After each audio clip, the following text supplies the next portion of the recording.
all of this health and wellness for your kids can't be achieved unless you yourself are taking care of your body and your mind and your soul. The key to your kids' health, or the key to sort of decreasing your child's anxiety, is to not make them feel harried, and also this state of the mother or father's sort of overall well-being, right? So if they have a stressed out mom or a stressed out dad, that's sort of like a key indicator of their anxiety levels later on in life, because they're constantly dealing with this anxiety, and so they think it's a normal way to be.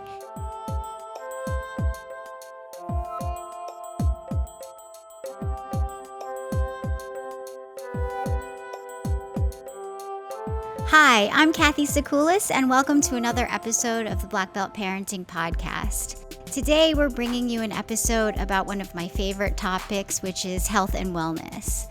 So, with a background of nursing and sort of an interest in the medical field, this is of great importance to me, and I feel like this is one of the reasons why the martial arts appealed to me so much, and why the school has become more, for me, like a wellness center. The biggest task for parenting is to keep our kids healthy, right? So if they're not healthy, then they won't be able to accomplish anything or actually feel the joys of life. So healthy for me is like the one wish that I always have when I'm blowing out birthday candles on my birthday. And that's for my family to be healthy. And I believe that's the wish that a lot of people have all around. So without health, really, you don't have wealth, right? You have nothing. So when I speak about health and wellness, I'm speaking about mental, physical, spiritual, and emotional health. When I first thought about doing a wellness center prior to meeting my husband, one of the things that really was important to me was treating the whole person. After doing nursing in the hospital for years and realizing that we were reacting to illness and just treating the physical symptoms, I also saw the importance of treating the person's mental and emotional well-being. And having treated patients that were dealing with cancer specifically, I also noted how spirituality also played a big role. And wherever you're coming from, whatever spiritual background you have, it doesn't even have to deal with more religion. It just has to deal with your belief system. I think it has a great deal to do with your health as well. So when I was thinking about applying this to the martial arts, it really is inherent in everything that we do, all around. So physically, obviously, we're performing fitness exercises in our warm-up, and the act of doing martial arts itself is an exercise. What's crazy is when sometimes adults join the school, they think they have to come in shape. So I'll get the excuse like, I really can't start now, but I'm going to get myself in shape and then I'll start the school. And then I have to stop them and say, no, you're specifically coming here to look for fitness, and you can accomplish all your fitness goals purely by doing the martial arts. And the great thing about it is it's not repetitive and it's not redundant. And in fact, it's sort of a byproduct of the martial arts. While you're learning, you're actually getting in shape. And I think that's the beauty of what we do here, and martial arts in general, is that when you're doing the martial arts, your body and your mind are getting fit at the same time. So physically, you're not thinking about it. It's not like going to the gym and like having to do repetitive weights and counting it out and making sure you get through a round. You're here, the hour or hour and a half is up, and all of a sudden you're winded, you're sweating, but you're smiling and you've also learned something. So in the martial arts, physical fitness is actually something that comes along with training. And if that's one of your goals, it really is something that you can accomplish. We've had students come in here and over 3 months lose close to 30 pounds like that. And it's not something that they specifically might have been looking for initially, but it's something that has come. And at the same time, it's not something that just happens and then it goes away. The weight stays off. And in fact, they get into better physical shape. So for long-term effects, for physical fitness, martial arts really does play a huge role.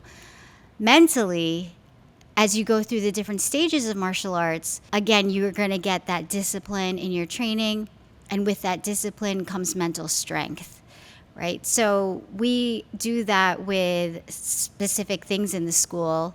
And again, it's inherent in the martial arts. So through rank promotion, through testing, you're going to have to go through some mental toughness for that. In day-to-day partner drills and classes, you're also testing your mental strength, the learning of intricate patterns and combinations. Especially with things like the Filipino martial arts, you're developing new neural pathways, which really increases your brain capacity. And it's great because within our school, we offer so many different arts where you're targeting different parts of the body. So like the Kali will hit your neural pathways. You'll get some anaerobic exercise in Brazilian Jiu-Jitsu. You'll get some aerobic exercise in your JKD or in your Muay Thai practice. So it kind of hits you all around, and you're hitting all aspects physically and mentally. And then finally, emotionally, your ability to react in a more logical way is something that evolves with your training. And so I like to say that your emotional maturity grows as a result of your martial arts training. So kids who have come in here who've been very emotionally immature, where they're just very reactive emotionally to a situation. I think this also speaks to some adults who've started martial arts. It actually allows them to take a step back. They learn how to communicate effectively and not react purely with emotion. Their ability to remain stoic in rather emotional situations grows, and they're able to learn from their mistakes and move on with without the reaction of shame, embarrassment, or upset. So they can have those emotions, right? But the way that they show it is very different. So the expression could be detrimental to them if they're reacting in a way that is emotionally responsive rather than logical. All of those ways, right, in the martial arts, we've seen the effects in everyone who's joined and who's remained with us. And health and wellness for us is a major mission in why we started the school. So we like to say in our mission that we want people to transform their lives through the vehicle of the martial arts. And it's specifically through this means, right? The physical, mental, and emotional growth and health and well-being. And I stand by that fervently when I'm telling people about our program and how it can positively affect your life. I don't think I would be here where I am today in terms of my mindset without the martial arts, because it gives you this sense of peace. It gives you the sense of physical well-being, and it allows you to kind of understand that there's a way to get there through this process. And so that's one of the things that I hope to transfer over to the students, and that they can bring that over into their daily life. So in parenting, I think it's really important to talk about the whole child. We often are just looking at the physical well-being of the kids, and I think we have to look again at the whole child. And going back to what we spoke about in past episodes, talking about getting to know your child and what their specific needs are is also the best approach in how to deal with their health and well-being. For me specifically with my two kids, my youngest child is very easy with her nutrition. From the very beginning, she ate whatever she was given. She'll do whatever exercises you put in front of her. If you challenge her with something to do, she'll do it. She's very easy that way and trainable and coachable. My older daughter is a little bit more stubborn, more picky. She's always been a picky eater. She's always been really specific about the activities she wants to do. Also picky with that, so it was really hard to find what we would do to kind of mentally challenge her, nutritionally challenge her, and also physically challenge her. And it's always been, and it continues to be, something that I have to check in with her to see what she's going to be motivated and willing to do. So in order to really affect your child's physical and mental and emotional well-being, you really have to communicate with them, and you have to really know what it is for them specifically that's going to motivate them to do the right thing by their bodies and their mind. And sometimes it's going to be a challenge. So physically, obviously, nutrition plays a really big role. And depending on your child, right, I think you set the tone for it. I will tell you, with my older child, I was really staunch about nutrition. And it turned out she was a picky eater. So no matter how hard I tried to push vegetables and do all the right things, I was getting pushback. And it was really very frustrating. I mean, it still is for me and my husband. But, it was imperative that we found a way to challenge her and to bring her into how to better her nutrition, right? Bring her grocery shopping, have her help prepare meals, have her choose new and different things and kind of open her mind up. She's sort of closed-minded in those ways. And so engaging her in her nutrition became really important, and then also role modeling for her that nutrition is not about what tastes good necessarily all the time, right? It's about nourishing your body and learning that the taking in of food and drink has to do with energizing yourself and keeping yourself healthy. So like that little transition of understanding that, yeah, that may taste really good, but understanding the consequences of eating bad food all the time on your body could have a really bad effect on how you feel, right? How you're moving around, your energy levels through the day. And as your body changes, you can really definitely see how nutrition can play a role. It says a lot. Like, I've been doing this martial arts thing for a really long time, and I see the level of nutrition, how it's kind of decreased over the years. I think it's taking a turn now. And I hope that parents are a little bit more vigilant about the nutrition, just because in this country, it's so easy to get everything, and what's fast is easy. Time and having the energy to do things as a parent, it's so much easier to hit that fast food place than it is to cook up a meal and prep meals on the weekend for the whole week. Doing that little shift, right, of preparing meals can make a world of difference in your child's physical being and in their emotional well-being and mental well-being. So again, it's a time investment, but you can engage the whole family in taking part in it. As they get older, have them prepare their own meals. My younger daughter prepares her own lunches, and so she gets excited to go to the grocery store and make up her little bento box of like vegetables and fruit and sandwiches, and it's her preparation, and it really makes her more aware of like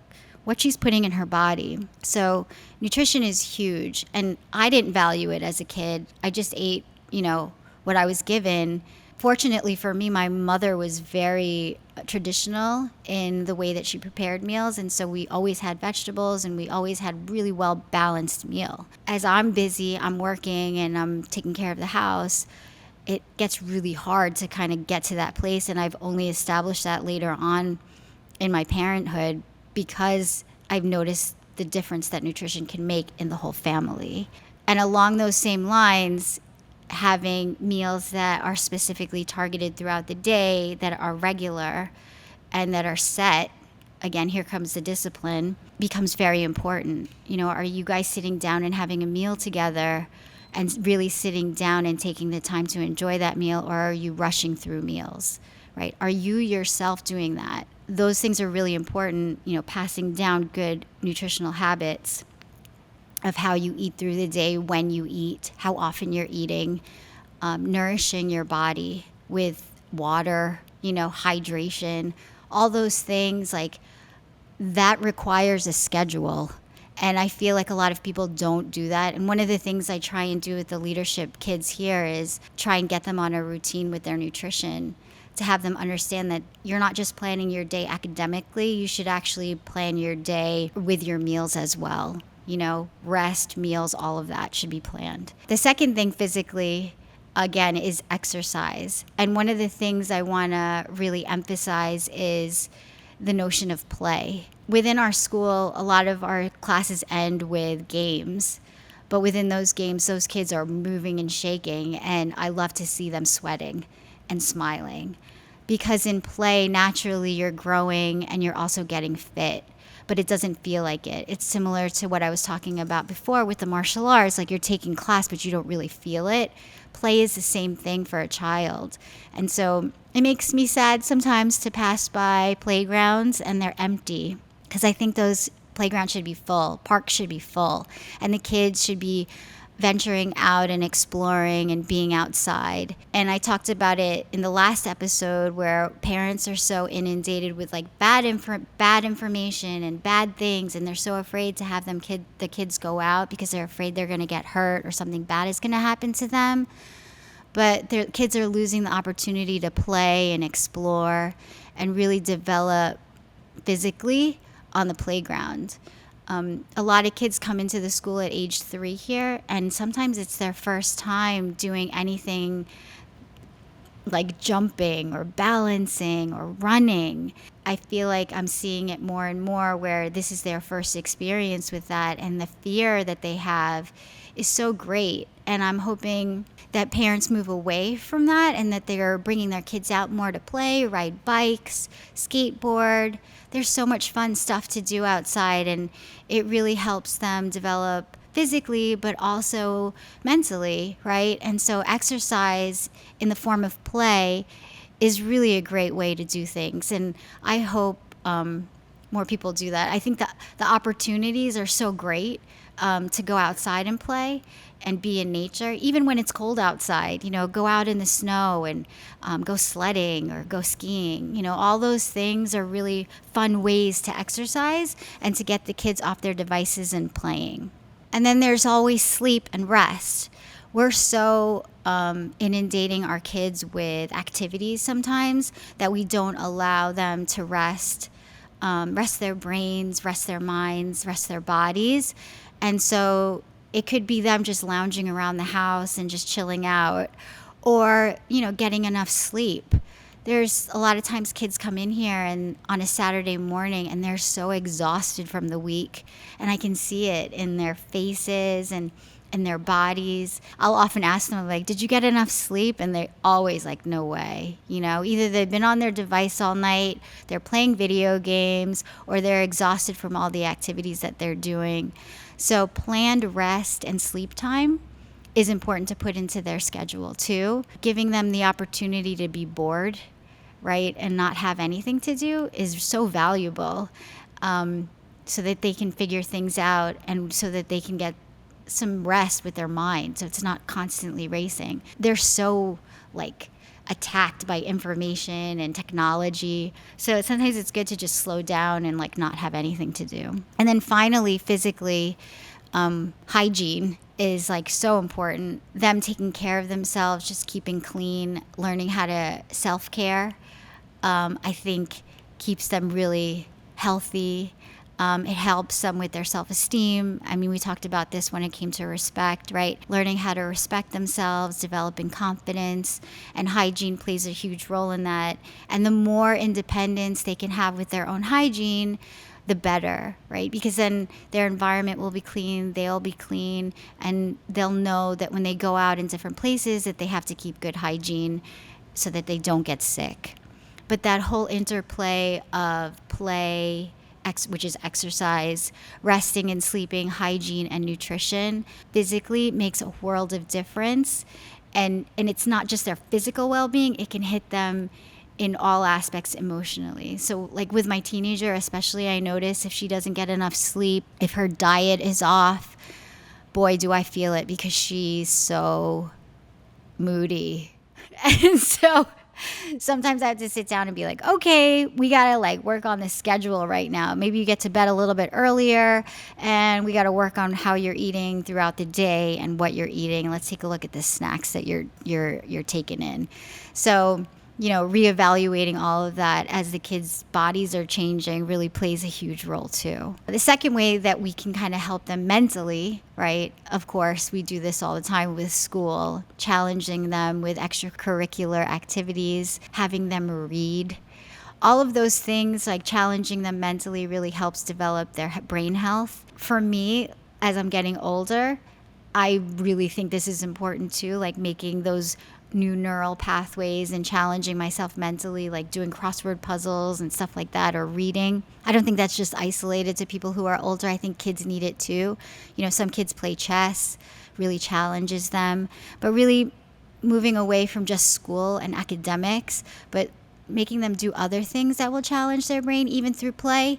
So mentally, it helps them develop ways to do new problem solving and really being resourceful. So mentally challenging your kids and developing new neural pathways is very important for their health. And then emotionally, which these days I feel like a lot of people are in need of, because kids are feeling a lot of anxiety with all the information that's being like pummeled at them. I think the best way that we can support our kids emotionally is to make sure that they know that they're loved and that you have good parent-child communication. When I'm not paying attention to my kids or I'm not present, that's when I feel like they're emotionally not as good as they could be. And there have been times in my life when I've been very, very stressed out with work and housework. And so when I'm that way, they feed off of that. And so for me, having emotional well-being directly affects my kids' emotional well-being. And so I have to role model that, and I have to be in communication with them on how to really manage their stress and be emotionally good through communication. You also want to really foster good social circles so that they have a good social network that's going to support them and cheerlead them and make sure that they feel like they're emotionally supported throughout any obstacles that they might have. And then encouraging them to have healthy forms of expression. We talked about this on the training floor.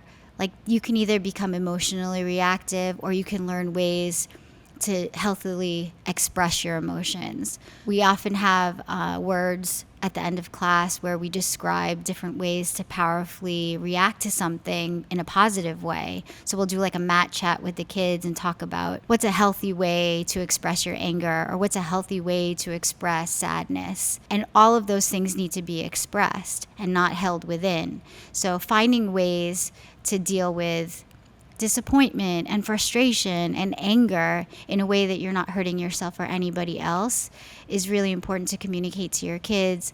And don't stifle them when they're feeling that way. Allow them the time and give them the space to do those things as long as they're not hurting somebody else. I learned from somebody that I was speaking to that sometimes all you just need to be is just a presence. So when they're going through something like that, especially with the older kids, not try to solve their problems, but just be there as an extra layer of support to let them know, like, no matter how you are and no matter who you are, you will always be loved and supported. And in that way, they develop this feeling of security. And they understand that these emotions are normal and that they should express them, because holding it in can just lead to physical manifestation of illness. Which leads me to you. As a parent, I spoke about this in the episode about taking care of yourself and self-care for the parent, but all of this health and wellness for your kids can't be achieved unless you yourself are taking care of your body and your mind and your soul. I was watching a reel on Instagram, and it was something like, the key to your kids' health, or the key to sort of decreasing your child's anxiety, is to not make them feel harried, and also this state of the mother or father's sort of overall well-being, right? So if they have a stressed out mom or a stressed out dad, that's sort of like a key indicator of their anxiety levels later on in life, because they're constantly dealing with this anxiety, and so they think it's a normal way to be, or it's a way you have to be. And I think I'm a result of that as well, because my parents were very stressed out here, and especially my father was living a life of like trying to sort of assimilate into the United States as an immigrant, working a job, going to school, and having a lot of stress, and coming home and kind of bringing that home and not knowing how to express it. My sister and I took it on, and we both deal with like levels of anxiety. And what I'm trying to learn how to do is manage it so that my kids don't inherit that as well. But because I thought it was a normal way to be, in the beginning of parenting, I was noticing it and seeing the impact it was having on my kids. And I realized that I could change that. So my harried way of being, I've kind of slowed down, and I've been more deliberate in how I deal with them and my emotions, and taking a step back and not being so reactive, and not blowing up because that emotional well-being is now being transferred over. And I see that as I slow down and as I take a step back and as I breathe and I'm more calm, so too are my children. In the same vein, taking care of my own health, how I'm eating, as I'm preparing food for my kids, so I'm preparing food for myself, which I never did.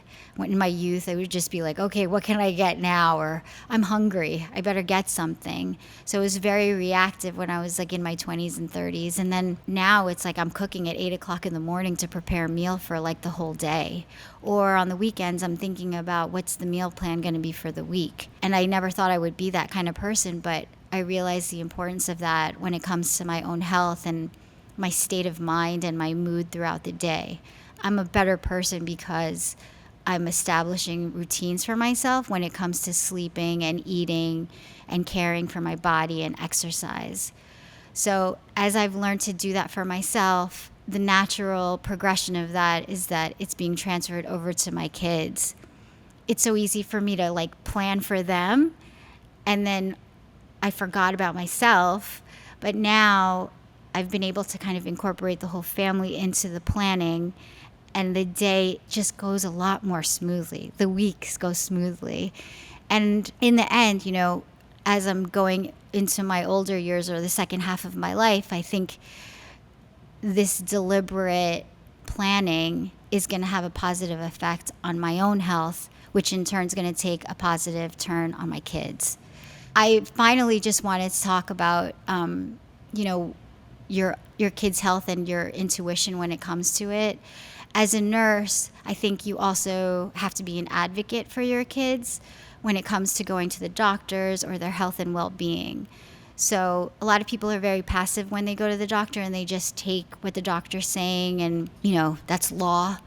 And yes, I do. Like, you have to find a doctor that you trust and that you can have a conversation with, but you also know your child and you know their needs, but you better be able to communicate those needs, and you got to learn and read up on the different things that, may be affecting your own child. I'm not saying to be like a complete defiant patient, but I think you should be an advocate. So if you feel like your kids need something, you have to trust your gut and you have to ask the right questions and research things on your own, because you can really make a difference when it comes to your kids' lives when you're trusting yourself and you're trusting what your kids are communicating. And in only that way can you really make them healthy. That's one of the things that as a nurse, I feel like I had an edge when my kids were younger, and now when they're older, when I go to the doctor, I know in that visit what I should be asking. I come in prepared. I'll ask questions when I'm unsure of something, and I'm not afraid to do that because I feel like it's your kid's health, right? And so it's really important that you get knowledge on it, and the more knowledge you have on whatever specifically is bothering them, that you're coming in with your own arsenal of knowledge and you have the right questions to ask so that you yourself can become educated with the doctor and work together to come up with a good solution, whether it be affecting their mental health or their physical health. I hope all of this is stuff that, I know you guys already know this stuff, but it's just reminders for all of us. And even as I'm doing the preparation for these episodes, it helps me too to remember what I need to do for my own physical health and wellness, and also for my children. So I hope you enjoyed this episode, and please share with me what your routine is like with your health and wellness. And if you want to share a recipe here or there, I'm down for that too, because I love new recipes to make things exciting and new. And so thanks again for being part of this community, and I hope that we can all keep well together. For more information on this podcast, please log on to blackbeltparentingpodcast.com. And don't forget to subscribe to whatever you're watching or listening to this show on. Thank you for tuning in to another empowering episode of the Black Belt Parenting Podcast. Remember to stay resilient, stay compassionate, and keep nurturing those black belt parenting skills. The Black Belt Parenting Podcast is produced and recorded by Press Record Studios.